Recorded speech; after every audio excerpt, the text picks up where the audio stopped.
बिस्मिल्लाहिर्रहमानिर्रहीम अस्सलाम वालेकुम रहमतुल्लाहि वबरकातुहू। कैसे हैं तमाम अहबाब? उम्मीद करता हूँ खैरियत से होंगे। अल्लाह ताला सबके मामलात में आसानियाँ पैदा फरमाए।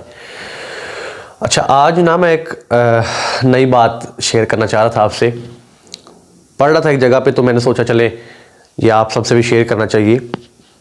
पीछे वाइट बोर्ड पे लिखा आपको नज़र आ रहा है, एक आम सा लफ्ज़ है और ये एक चीज़ है, एक प्रोडक्ट है जो मुख्तलिफ कॉन्सेप्ट रखती है अपने अंदर। लोग इसको मुख्तलिफ एंगल से देखते हैं। तो वो लफ्ज़ है जहर। जहर क्या है? सवाल ये है कि जहर किसे कहते हैं। तो जब मैं ये पढ़ रहा था तो मैं सोच में पड़ गया कि क्या ये वही जहर है जो बाज़ अद्वियात में इस्तेमाल होता है, या मतलब जो जहर का कॉन्सेप्ट हमारे यहाँ है कि ये वही है। तो फिर मैंने देखा कि नहीं, सिर्फ ये वो नहीं है। ये अपने अंदर एक वसी स्टोरी और वसी मतलब रखता है और बहुत ज़्यादा इससे मतलब रास्ते निकल सकते हैं, और आप इसको अपने ज़िंदगी के हर मोड़ पे और अपने अंदर जो आपकी फीलिंग्स हैं उनके हवाले से आप इसको नाप तोल सकते हैं कि यार ये जहर जो है ये खाली उसी चीज़ में इस्तेमाल नहीं हो सकता, ये उसी मतलब में नहीं आ सकता जो हमारे ज़हन में है, बल्कि ये तो बहुत ज़्यादा ऐसी चीज़ें हैं जो इस लफ्ज़ के मतलब में आ रही। तो ख़ास तौर पे सबसे पहले तो जिक्र जो मैं करूँगा हमारे रवैयों में जो जहर है, अल्लाह ताला माफ़ करे, हम जो लोगों के लिए उगलते हैं, और ये हकीकत है, इससे आप सब एग्री करेंगे कि हमारे माशरे का अलमिया ये बन चुका है कि हम ज़ाहरी तौर पे कुछ और जहन रखते हैं, कुछ और रवैया रखते हैं, लेकिन हमारे दिलों में कुछ और होता है।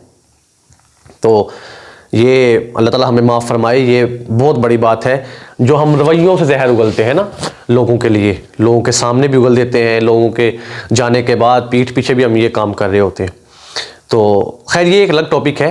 तो मैंने देखा कि यार ये जहर जो है ये क्या सिर्फ वही एक चीज़ है, एक प्रोडक्ट का नाम है? नहीं। तो मैंने फिर कुछ उस पर सोचा, पढ़ा, तो जो तहकीक जो आप मुझे कुछ चीज़ें सामने आई, मैंने सोचा आपसे भी शेयर की जाए। तो मतलब हर वो चीज़ जो हमारी ज़रूरत से ज़्यादा हो वो जहर बन जाती। अब सबसे पहले मैंने उस पर लिखा है, ख्वाह वो कुव्वत हो या इक़्तिदार हो। आज देखें, आजकल मुआशरे में इक़्तिदार की ही हवस है। जिसके पास थोड़ी सी ताकत है, जिसका थोड़ा सा कहीं हाथ पड़ता है, वो उसकी कोशिश यही है कि मैं जो मेरे से नीचे वाला तबका है उसको मैं अपने पाँव तले रोंद दूँ और गुजर जाऊँ आगे। वो अपने ताकत का, अपनी कुव्वत का, या अपने इक़्तिदार का, अपने सोर्सेज का आखिरी हद तक इस्तेमाल करता है। तो लेकिन हर चीज़ के दो पहलू होते हैं कि अगर तो वो अच्छे के लिए इस्तेमाल कर रहे हैं तो फिर तो बहुत अच्छी बात है, लेकिन क्या है कि आज 95% से भी ऊपर लोग अपने मफाद के लिए इस्तेमाल करते हैं, ये नहीं देखते कि यार इसमें दूसरे का फ़ायदा हो रहा है, नुकसान हो रहा है। तो कुव्वत और इक़्तिदार तो सबसे पहले है कि इसके बलबूते पर लोग बहुत ज़्यादा नुकसान कर रहे हैं। तो ये भी जब आपकी औकात से, आपकी बिसात से, या आपकी एक ज़रूरत से ज़्यादा हो जाए तो ये जहर बन जाता है, क्योंकि वो आपको चाहिए नहीं होता, आपको उससे कोई सरोकार नहीं होता, और आप फिर वो दूसरे पे अप्लाई करते हैं तो वो फिर किसी भी तरफ जा सकता है मामला। अच्छा, दूसरा, अना हो, दौलत हो। आज देखें ना, दौलत, जिसके पास पैसा है वो कहता है मैं सारी दुनिया अपनी जेब में रखता हूँ मुझे किसी की कोई परवाह नहीं है। तो हमारे ज़हन में भी कॉन्सेप्ट है यार ये बंदा जो कर रहा है तो भाई ठीक है, वो पैसे वाला, वो कुछ भी कर सकता है ना। हमने ये अपने जहन बना लिए कि यार वो पैसे वाला, वो कुछ भी कर सकता है, और जिसके पास पैसा है उसने ये जहन बना लिया कि लोगों ने मुझे एक्सेप्ट करना ही करना है, मैं कोई अच्छा काम करूँ या बुरा काम करूँ।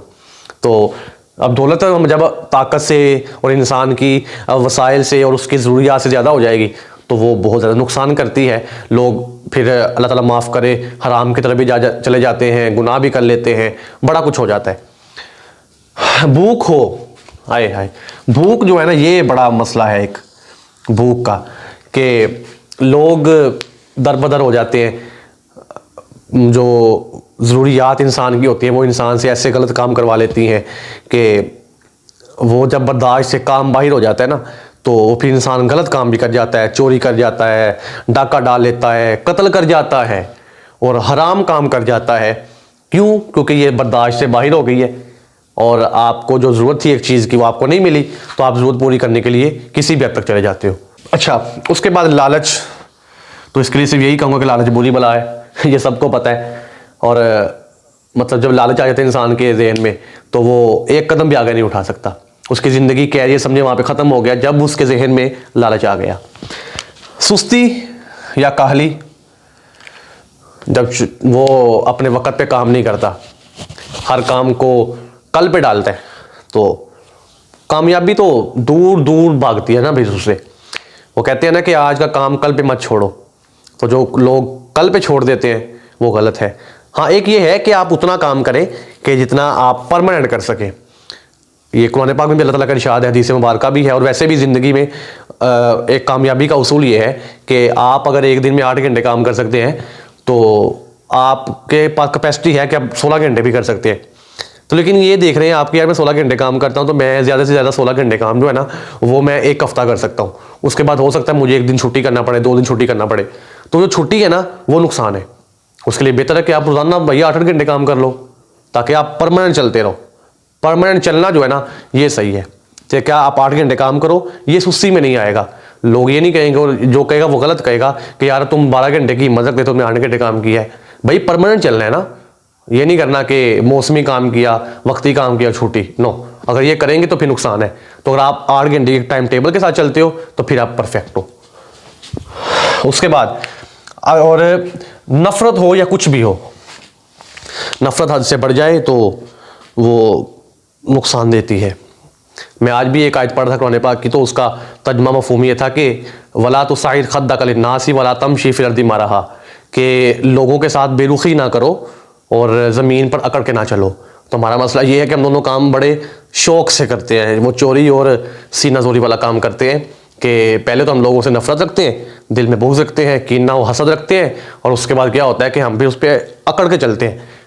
वो हम कहते हैं भाई मैं उन्होंने एंज किया है, उदी की मजाल मेरे को बोल पवे, तो हम बड़े फ़ख्र से बता रहे होते हैं। तो ये सबसे बड़ी गलती और बहुत बड़ा गुनाह होता है।